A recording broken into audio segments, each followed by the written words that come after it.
ప్రతి అమావాస్య నాడు ఆ ఊరిలో ఉన్న గుమ్మాలన్నీ రక్తంతో నిండిపోతాయి. ప్రతి గుమ్మం దగ్గర ఓ గిన్నెడు రక్తం ఎవరో వచ్చి ఆరగిస్తారనే నమ్మకంతో పెట్టి ఉంటుంది.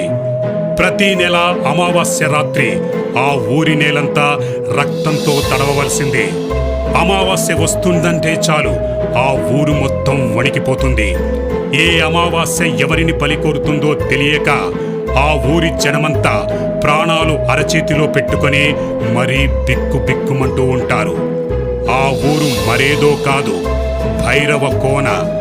200 సంవత్సరాల తర్వాత తిరిగొచ్చిన శక్తి తనకు జరిగిన నష్టానికి పరిహారం కోరుతుంటే ఆ ఊరి భవిష్యత్తు ఏంటి? ఆ శక్తిని తరిమి కొట్టాలి అంటే గర్భంలో ఉన్న పిండాన్ని బలివ్వాలి అని తెలిసిన ఆ ఊరి వాళ్ళు ఏం చేశారు? అదే ఊరిలోకి అభిమన్యు శశిరేఖలు అడుగుపెట్టడంతో